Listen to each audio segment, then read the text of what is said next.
개척교회 할 때, 개척 시작할 때 청년교회 하려고 시작했거든요. 청년 한 10명 데리고 진짜 철없는 생각을 했어요. 그러니까 내가 평생 목회해봐야 20, 30명이 되겠나. 개척교회 다 어려우니까. 그래서 어떤 마음을 먹었는가 하면 교회당도 없고 그 남포동의 지하에서 이제 한번 예배 드릴 때마다 5만 원씩 드리니까 공간도 없고 주일만 가면 되잖아요. 목사한테는 이상적인 교회예요. 주일만 이렇게 설교하면 되니까. 그렇게 하고 주중에 낚시 댕기고 고기 잡아서 애들 불러서 회 떠주고 회 먹은 놈은 딴 데로 안 가겠지 이런 생각을 가지고 그렇게 시작을 했어요. 사람들이 좀 오대요. 젊은 친구들이 좀 많이 왔죠. 또 정확히 얘기하면 좀 나이 드신 분들이 오긴 왔는데 너무 파란 것들이 많으니까 내가 와서 물을 흐릴까봐 이렇게 잘 선뜻 폐를 끼칠까봐 등록을 잘 못하셨어요. 못하시고 어느 순간 이제 지금 8년차 들었었는데 돌아서니까 어른들이 많아졌잖아요. 솔직한 마음이 두 가지들. 첫 번째는 뭔가 하면 어른들이 목회하기 훨씬 더 편해요. 설교하기도 편해요. 제가 요즘 2부 예배 설교 안 하거든요. 강사무의 전사님 찬양하시고 또 설교하고 2부 예배 하는데 강사무의 전도사님 설교 들어보니까 찬양보다 설교가 나아요. 예. 또 한 가지는 2부 예배 설교가 너무 어려워요. 몇 명 안 앉아있지만 청년들이 이제 이렇게 제가 이게 영상 예배가 아니고 또 이렇게 현장에서 이렇게 만약에 드라마가 아니라 연극 같은 거잖아요. 설교는 현장에서 다 이렇게 하나하나 얼굴을 보고 반응을 보고 하는데 그 1부 때는 앉아 계신 분들이 눈에 저를 볼 때 꿀이 뚝뚝뚝 떨어져요. 저는 왕자병 환자니까요. 근데 2부 예배는요, 고기가 뒤로 넘어가요, 이렇게. 제일 많이 고기가 부러질까 걱정되는 건 제 아들이고요. 예. 너무 속상해서 그냥 군대 보냈어요, 지금. 너 때문에 설교를 못하겠다 싶어가지고. 어쨌든, 점점, 이렇게 어려우시더라고요. 어렵고, 옛날에는 남포동에 있을 때는요, 주일 예배 끝나면, 오후에 애들 다 데리고 어디로 갔는가 하면 저희 세움교회 교육관이 신호동에 있는 PC방이거든요. PC방 가서 스타크래프트 하고 매주 그렇게 했었었는데 이제 조금 지나니까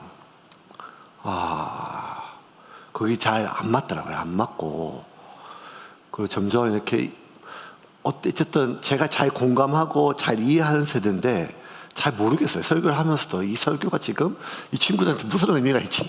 이런 마음이 막 들기도 하고 이런 마음이 드는데 그래서 점점 제가 벌써 이렇게 어른들이 훨씬 더 편해지고 그리고 뭘 느끼는가 하면 교회 어른이 필요하구나. 어른이 필요하구나. 그러니까 좀 넉넉한 마음 이렇게 그러니까 어르신들이 볼 때 얼마나 목사가 철이 없고 어디로 튈지 모르잖아요.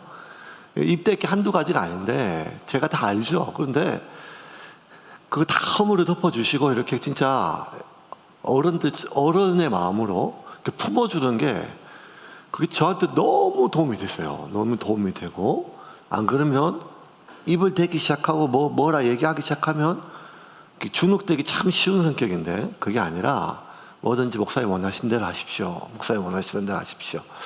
이 말이 젊은 친구들은 자기들이 원하는 대로 저보고 해달래요. 그런데 어르신들은 한 분도 그냥 목사님이 원하신 대로 하십시오. 저희가 밀어드리겠습니다. 그게 어쩌면 사람들이 오면 세운교회 참 젊은 사람들 많다. 그리고 보통 교회 같지 않고 사람들이 막 젊다 힘이 있다 생각하는데 세움교회 가장 큰 힘은 그 어르신들의 기도 그리고 그 넉넉함이었어요. 제가 오늘 왜 작정하고 이런 얘기 하는 줄 아세요? 젊은 것들이 안 오니까요. 다 어르신들만 앉아있잖아요. 오늘 설교 제목이 어른이에요. 어른이에요. 그러니까 그 북이스라엘과 남유다에 보면 북이스라엘 18명의 왕이 있고 남유다에 20명의 왕이 있어요. 그런데 그 18명의 북이스라엘 왕은 다 여로보암의 길에 섰고 다 악했어요. 하나님 보시기에. 그 중에 이제 좀 하나님 보시기에 선했지만, 유일하게 하나님 보시기에 좀 선했지만, 잘 행했지만, 그럼에도 불구하고 우상숭배와 산당을 제거하지 않았던 예후 왕, 그 하나 빼고는 뭐 거의 다 악했어요. 근데 남유다에서는 20명의 왕 중에 이 이제 열왕기서를 기록하는 열왕기서 저자가 이제 오늘 뭐 본문처럼 몇 살의 왕위에 저기하였더라, 몇 해를 다스렸더라 하면서 왕이 바뀔 때마다 공식적으로 기록하는 공식 서문이 있어요.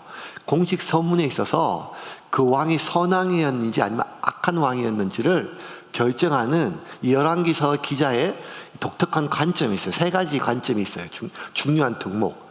첫 번째가 뭔가 하면 여호와 보시기에 선했는지, 두 번째가 다윗과 같았는지, 세 번째가 산당을 제거했는지. 이 3가지 얘기가 중요해요.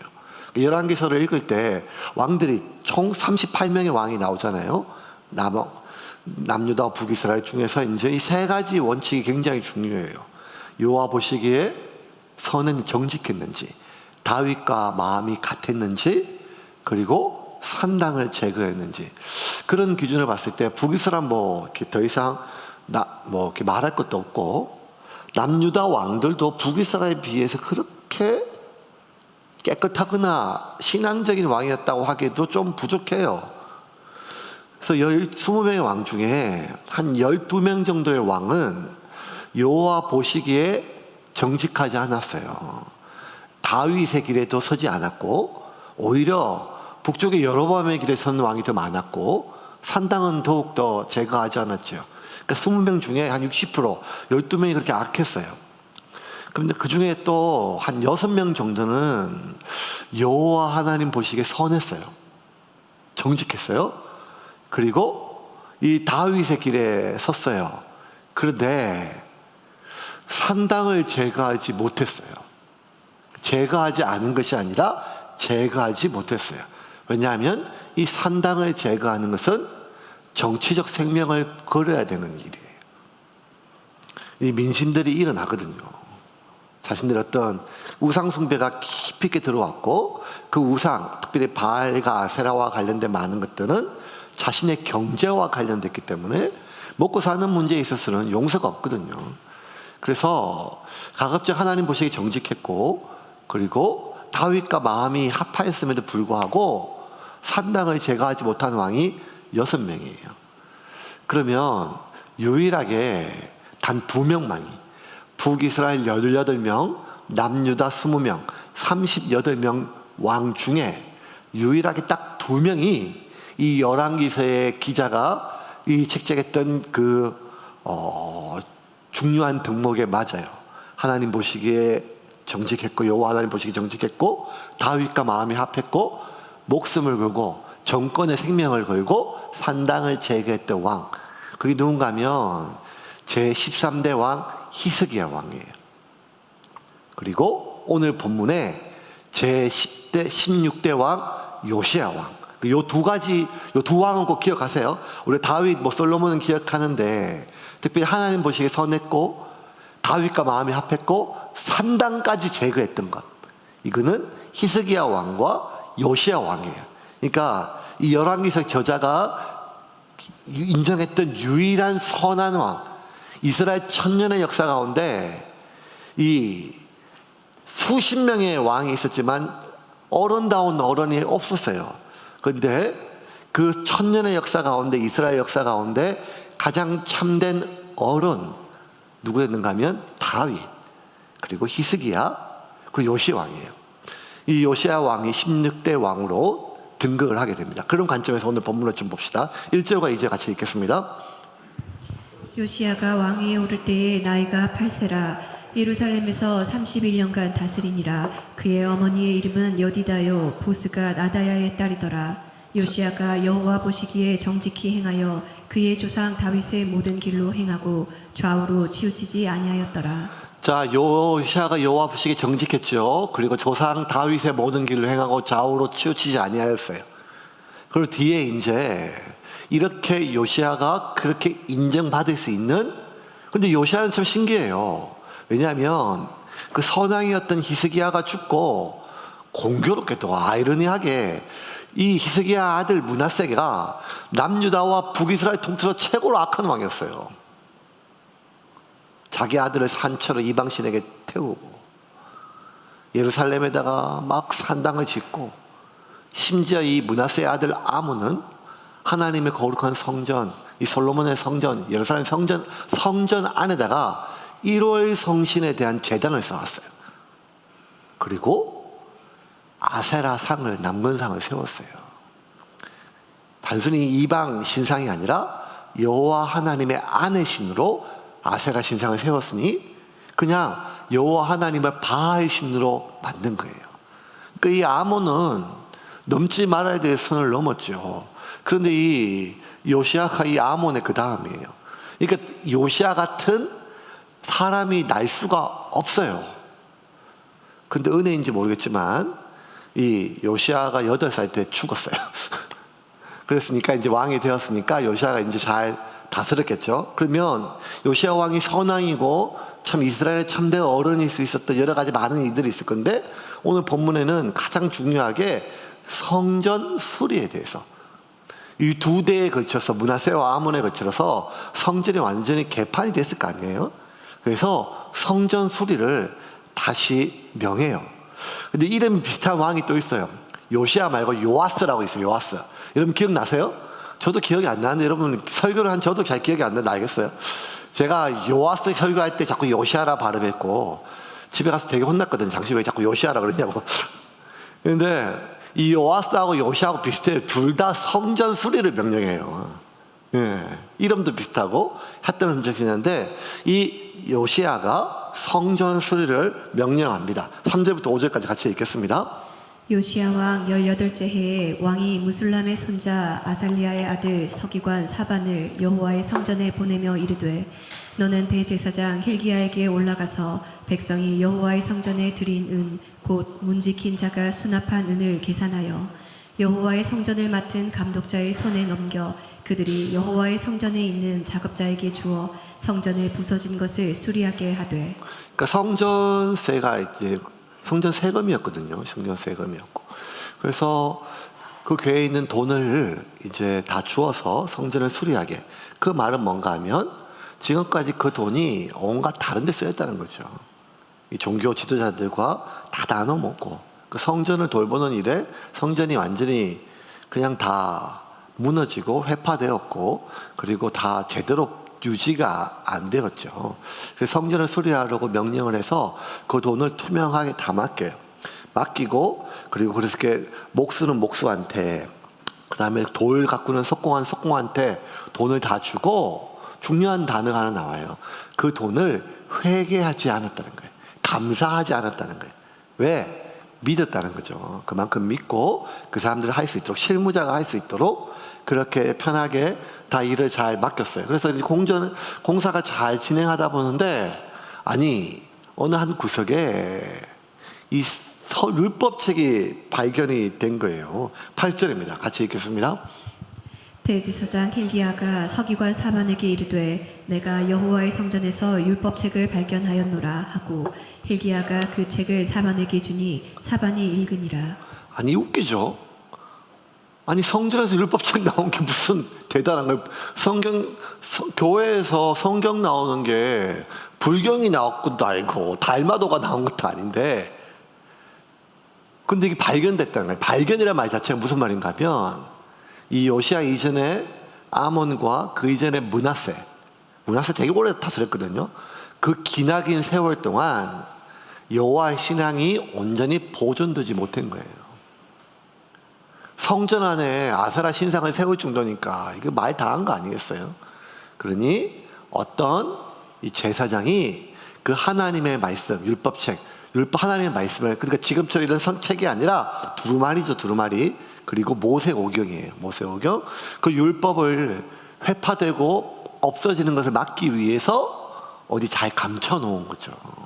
감춰놓았던, 보존했던 그 말씀이 성전을 수리하다 보니까 발견된 거예요. 그러니까 이것만 봐도 여러분, 영적인 가장 암흑기는 말씀이 없는 시대예요.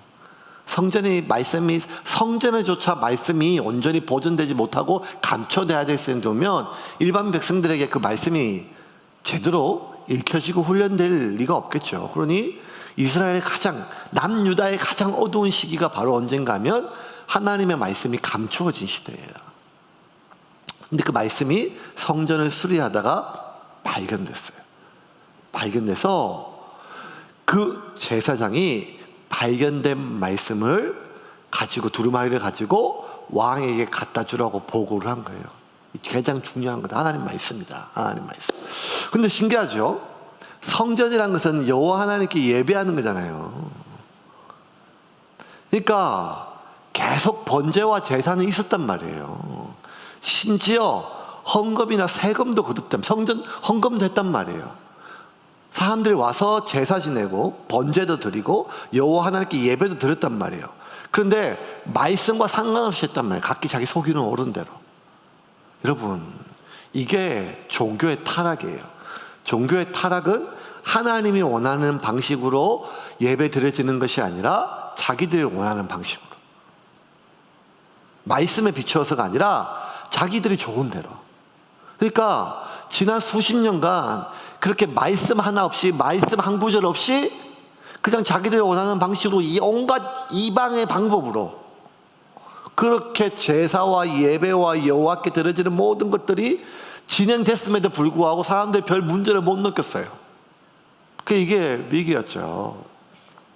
그런데 제사장이 발견된 그 율법을 이 요시야 왕에게 보내줍니다.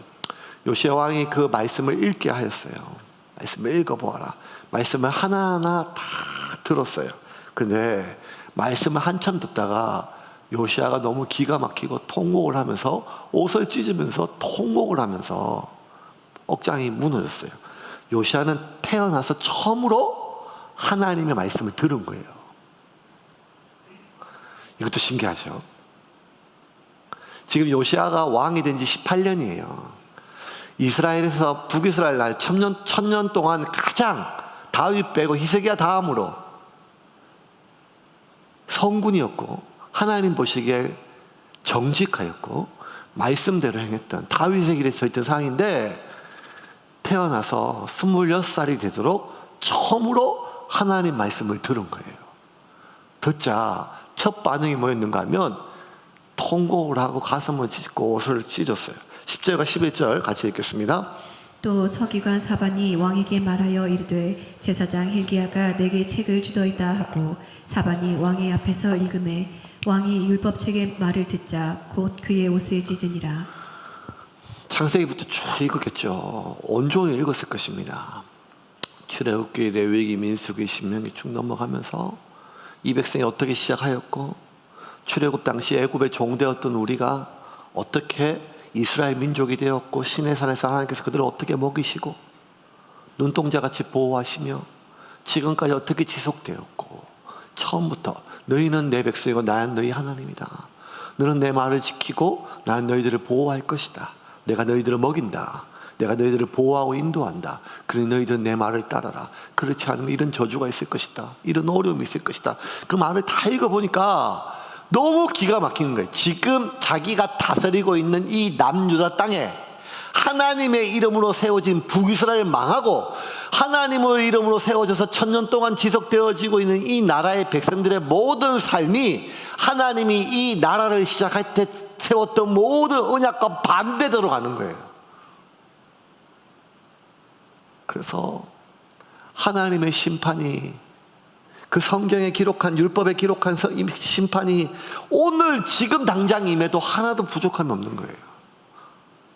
그래서 그 두려움 때문에 벌벌 떨면서 가슴을 찢으며 옷을 찢고 하나님 앞에 그렇게 통곡하며 울었습니다.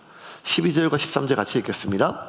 왕이 제사장 힐기야와 사반의 아들 아히감과 미가야의 아들 악볼과 서기관 사반과 왕의 시종 아사야에게 명령하여 이르되 너희는 가서 나와 백성과 온 유다를 위하여 이 발견한 책의 말씀에 대하여 여호와께 물으라. 우리 조상들이 이 책의 말씀을 듣지 아니하며 이 책에 우리를 위하여 기록된 모든 것을 행하지 아니하였으므로 여호와께서 우리에게 내리신 진노가 크도다. 덜덜덜 떨었어요. 두려움에. 여러분, 그 므낫세 왕처럼 산 게 아니에요.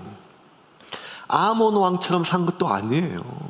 이방 신에게 자신의 자식을 제물로 드린 것도 아니고, 여호와 하나님의 성전에 1호 성신의 제단을 만들고 아세라 신상 남근석을 막 세운 것도 아니에요. 오히려 반대로 여호와의 성전을 소리하라고 맡겼어요. 국가의 모든 사업 중에 최우선으로 그 일을 진행하였어요.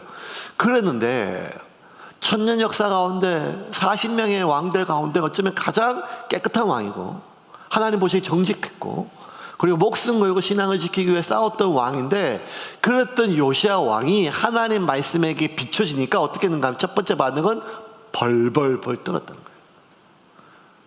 가슴을 찢고 옷을 찢었어요. 왜?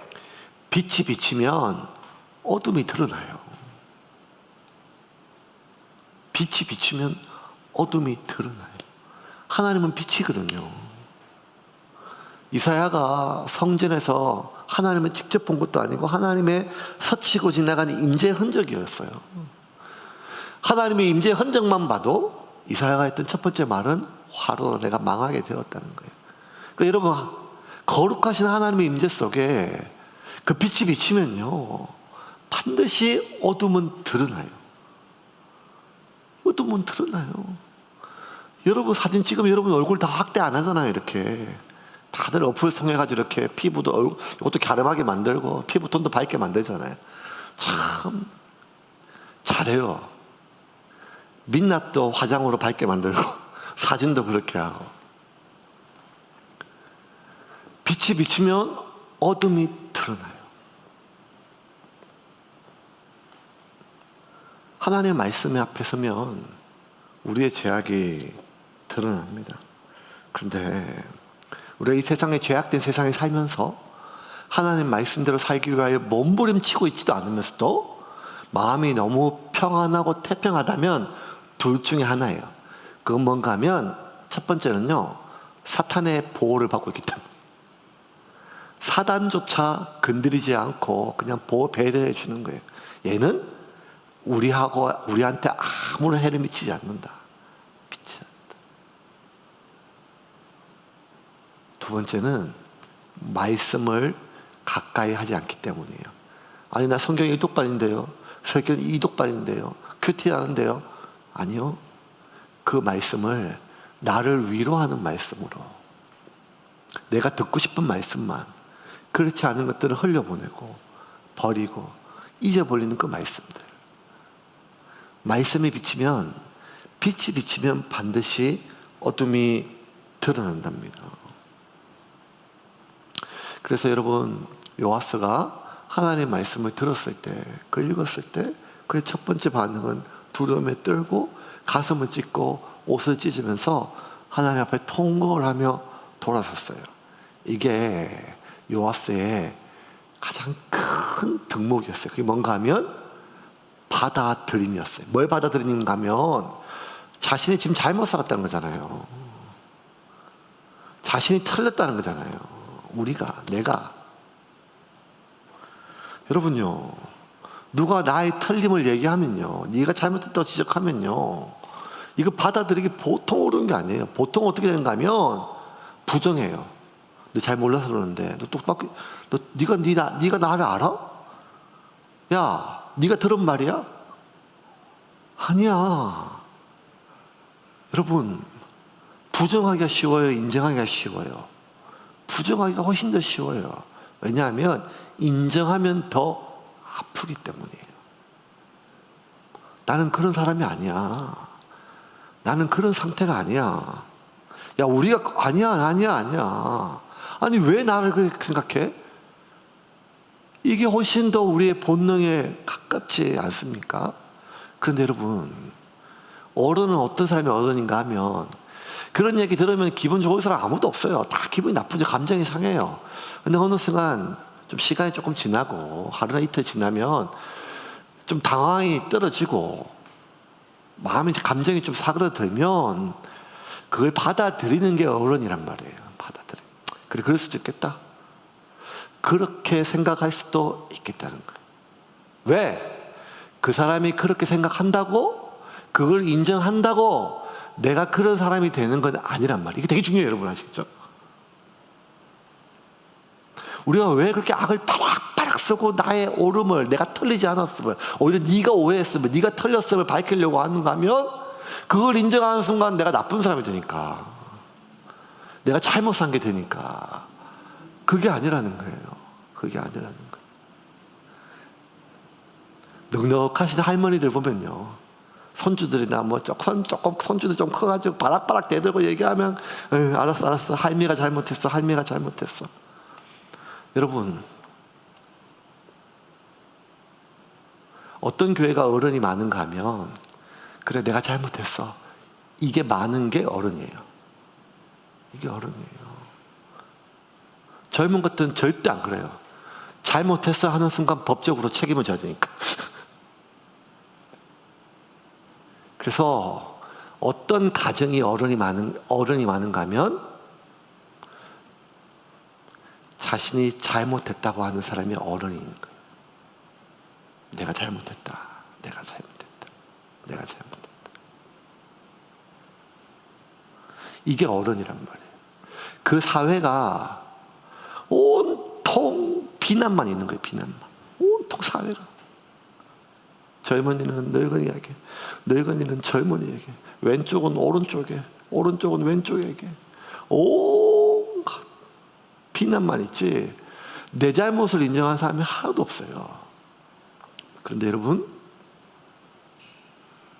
요시야는 이스라엘에서 가장 깨끗한 왕이에요. 1000년 동안 가장 신앙적이었어요. 몸부림치는 사람이었어요. 그런데 요시야가 자신의 잘못이라고 적혀있는 이 율법책을 부정하지 않았어요. 받아들였어요. 그래. 두 번째는 어떻게 했는가 하면 모든 백성을 불러서 우리가 지금 얼마나 위험한 상태에 있는가를 백성들에게 읽어주었어요. 23장 1절과 2절 같이 읽겠습니다. 왕이 부대 유다와 예루살렘의 모든 장로를 자기에게로 모으고 이에 왕이 여호와의 성전에 올라가매 유다 모든 사람과 예루살렘 주민과 제사장들과 선지자들과 모든 백성이 노소를 막론하고 다 왕과 함께 한지라. 왕이 여호와의 성전 안에서 발견한 언약책의 모든 말씀을 읽어 무리의 귀에 들리고. 아빠가 잘못했어, 엄마가 잘못했어, 이 말 진짜 잘 안 나와요. 왜냐하면 앞에 있는 이놈은 내가 잘못했다면 끝까지 나쁜 계속 그렇게 갈 거니까. 오랫동안 사귀었던 친구한테 잘못 지적당하면 이거 힘들어요. 근데 자식한테 서름 당하면요, 이거 진짜 힘들어요. 자식한테 서름 당하면. 요새는 애들이 하도 똑똑해가지고 2살 때부터 지 엄마하고 싸워요. 그러니까 얼마나 애들이 점점 크면 클수록 자식한테 서름 당하는 거 보통 어려운 게 아니에요. 힘들죠. 어렵습니다. 그런데 내가 잘못했다 하는 이 받아들이는 것이 말도 못하기 어려운데, 그것뿐만 아니라 요시야는 지금 뭘 하는가 하면 모든 백성들을 불러놓고 지금 우리가 얼마나 잘못했는지에 대해서, 지금 우리가 심판받을 상황에 있다는 것에 대해서 모든 사람들에게 알려요. 이게 지금 정권을 잡은 지 첫 해가 아니에요, 여러분. 모든 정권은 잡으면요, 전 정권을 비판하면서 서요. 적폐청산이다 뭐다, 나라를 이제 바꿨다, 이거예요. 이게 정권의 정통성이에요. 그런데 지금 요시야는 자신이 왕이 된 지 18년이 지났어요. 26살이에요. 18년 동안 자기가 다스렸단 말이에요. 그런데 지난 18년 동안 내가 잘못 다스렸음을 모든 백성들 앞에서 인정하는 거예요. 그리고 알려주는 거예요. 이게 보통 어려운 거예요. 남주다가 지금 얼마나 심각한 상태이고 그에 따른 하나님의 심판에 대해서 백성들이 듣게 했어요. 이건 인정하기 싫은 말이고 듣기 싫은 말이에요. 듣기 싫은 말. 듣고 싶지 않은 말이에요. 그런데 요시아는 듣고 부정하지 않았으며 백성들에게 다 읽혔어요. 자신의 틀렸음을. 근데 여러분, 이거는요 단순히 개인적인 문제가 아니라 이 왕실의 정치적 생명과 직결되는 문제예요. 살다 보면요 이제 좀 나이가 들면 만나기 싫은 사람은 자꾸 안 만나게 되잖아요. 만나기 싫은 사람을 내가 이제 이 나이 될 때까지 뭐 자꾸 안 만나고 싶어요. 듣기 싫은 말도 자꾸 안 듣고 싶어요. 그 사람들 왜 자꾸 길을 쓰고 높은 자리로 올라가려고 하는 줄 아세요? 높은 자리로 올라가면요 듣기 싫은 말을 안 들을 수 있어요. 왜? 사람들이 자동적으로 듣기 좋은 말만 해요. 듣기 좋은 말만. 네, 듣기 좋은 말만 해요. 그래서 코미디언들이 일주일 내내 머리 써가지고 그렇게 대한민국에서 제일 웃기는 코미디언들이 다 제일 웃기는 사람들 모여가지고 일주일 내내 고민해가지고 아이디어 짜가지고 TV 트로에서 뭘 하면 아유 저게 무슨 웃기냐고 저가 밥 먹게 사냐 이렇게 해놓고 지네 부장이나 지네 사장이 밥 먹다가 노래방에서 뭐 하나 얘기하면 배를 잡고 웃어요. 그게 무서워서 그런 게 아니라 위치와 자리가 올라가면 올라갈수록 내가 듣기 싫은 말을 안 들을 수 있단 말이에요. 그러니까 월급을 주는 것은 욕값이죠. 욕값. 욕먹으라고. 그래서 고객이 서비스직에 갑질하는 이유는 나는 그럴 만한 권리가 있고 너는 그럴 만한 의무가 있다는 거잖아요. 이게 자본주의의 천박함이잖아요. 그러니까 사람은 점점 자기가 듣고 싫은 말을 안 듣고 만나기 싫은 사람은 안 만나고 듣기 싫은 말을 안 듣고 싶어요. 오죽하면요 여러분 우리나라 조선 왕조 중에 꽤 괜찮은 왕으로 영조와 정조 왕을 들거든요. 근데 영조 왕은요 자기가 듣고 싶지 않은 말을 들으면 바로 뭐 하는가 하면 상공들에게 물을 가져오느라 해가지고 귀를 씻었어요. 귀 속까지 이렇게. 이 어른도 대단한 어른이에요. 무언가 듣기 싫은 말만 들으면 하루도 10번이라도 가져와가지고 귀를 씻었어요. 아마 귀. 그래서 아마 중이염 걸렸을 거야. 아마 하도 귀를 씻어가지고. 세상이 우리에게 그렇게 종용해요. 듣기 싫은 말 듣지 마라. 만나기 싫은 사람 만나지 마라. 그래서 막 책도 써도 책 제목이 막 미움받을 용기, 나는 까칠하게 살기로 결정했다, 뭐 이런 책들이 막 유행하는 이유는 뭔가 하면 자꾸 그런 욕망들이 막 올라오기 때문이에요. 왕에게 있어서 이런 말들은 단순히 감정의 문제가 아니라 자신의 어떤 왕조의 존폐와 관련돼 있어요. 왕이라는 자리가 어때요? 그 권력을 위해서 자식이 부모를 죽이려는 거예요. 그러니까 가장 민감한 게 뭔가 하면 자신의 통치 업적을 사람들에게 알리고 인정받고 내가 얼마나 지금 잘 다스리고 있는지를 계속 확인시켜 주는 거예요. 이건 당연한 통치의 전략을 넘어 통치의 존재 이유예요. 그런데 지금 요시야 왕이 뭔가 하면 다 불러놓고 내가 잘못 다스렸다는 거예요. 그래서 우리나라가 지금 다 잘못되게 너희들이 지금 다 위험에 처했다는 거예요. 사실 요시야 잘못도 아니에요. 요시야가 훨씬 더 잘했어요. 그 이전에 아몬이나 므낫세 때문에 그런 거예요. 그런데 요시야는 지난 18년 동안 내가 잘못 다스렸다, 하나님 앞에 돌이켜야 된다, 회개해야 된다라고 모든 백성들을 불러놓고 그렇게 이야기하고 있어요. 왜 그랬을까요? 이게 제일 중요해요. 오늘 설교 중에.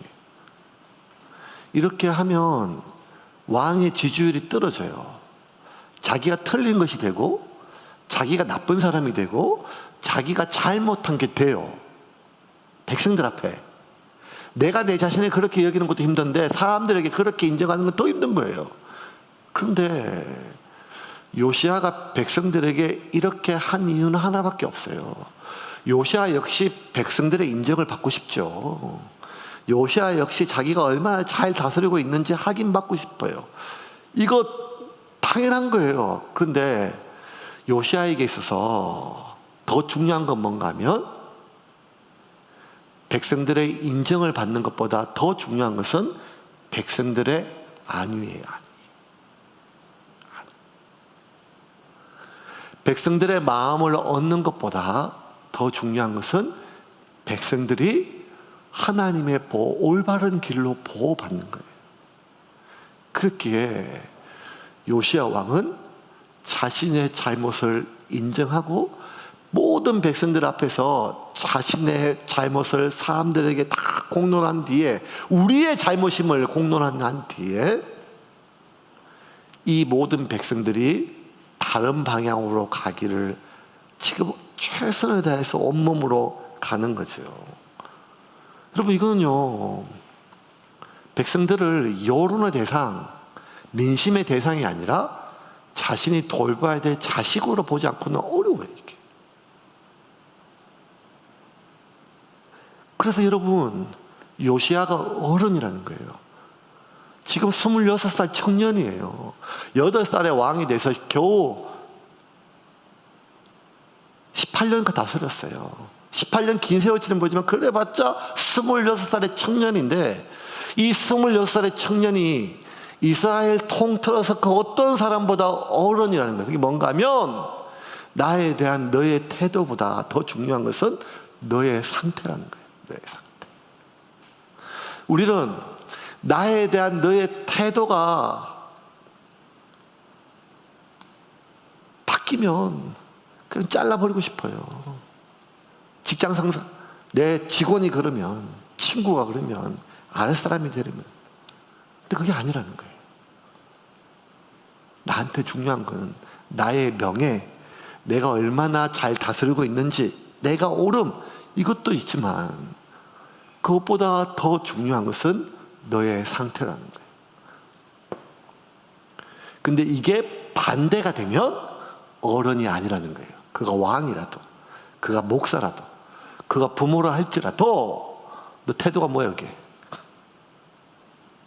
그렇게 화낼 수는 있지만, 그를 훈계할 수는 있지만, 그의 상태보다 그의 태도 때문에 벌써 뒤집어져 가지고 그의 상태는 벌써 안중에도 없어요. 그냥 벌써. 그러면 그게 어른이 아니란 말입니다. 이제 말씀을 좀 정리하겠습니다. 대한민국은 이제 초고령화 시대가 됐습니다. 이제 70살은 어른도 아닙니다. 청년이라 그럽니다. 70살은 청년이라 그러는데요. 청년이라고. 김영석 교수님이 지금 100세 넘으셨잖아요. 100세를 살아보니 책도 내셨고, 김영석 교수님 그 100세를 살아보니라는 책을 제가 읽었던데, 그 중에 제가 제일 남는 게 뭐였는가 하면, 아직 기억에 뚜렷한 게 뭔가 하면, 인생의 최고의 황금기가 언제인가 봤더니 김영석 교수님이 65세래요. 65세부터 인생의 황금기가 시작되는 거예요. 65세부터. 여러분, 인생의 황금기가 지금 남았습니다. 지금 시작이 됩니다. 65세. 그 뭐 김영수 교수님이랑 그렇지, 우리 같이 이런 게 아니라 65세부터 인생의 황금기라는 거예요. 그런데 그 안 쳐도 될 것 같아요.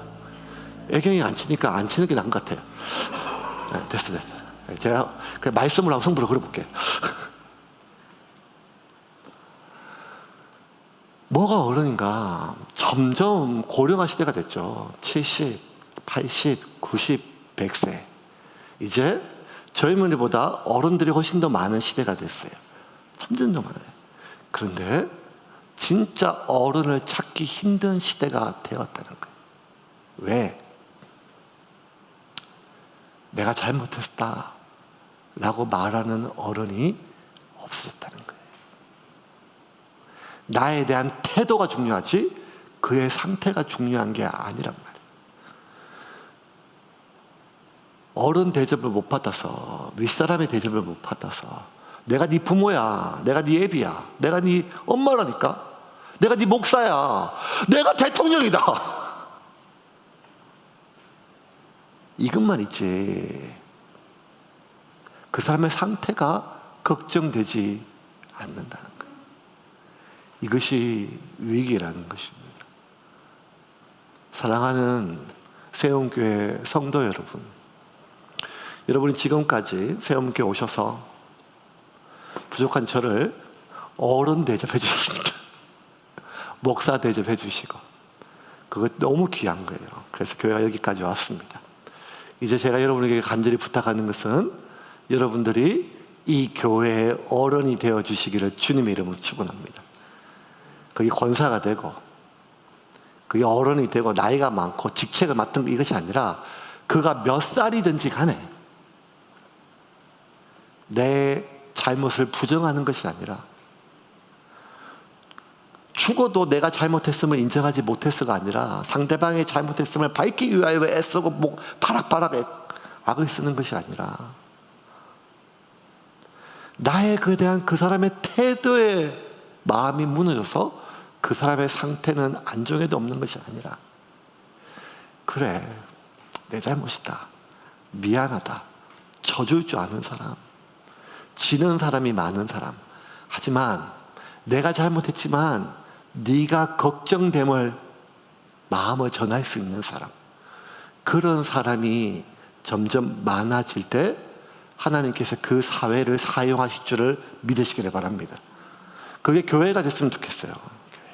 교회가 됐으면, 교회가 네 잘못이 아니라 내 잘못으로, 느헤미야 것처럼 나와 내 아비의 죄악을 용서해 주십시오라고 기도하는 것처럼, 그렇게 될 때 부모가 부모가 되고, 선생이 선생이 되며, 목사가 목사가 되고, 어른이 어른으로 하나님의 권위를 대변하는, 사람들을 보호하는 참된 교회로, 가정으로 거듭나기를 주님의 이름으로 축원합니다.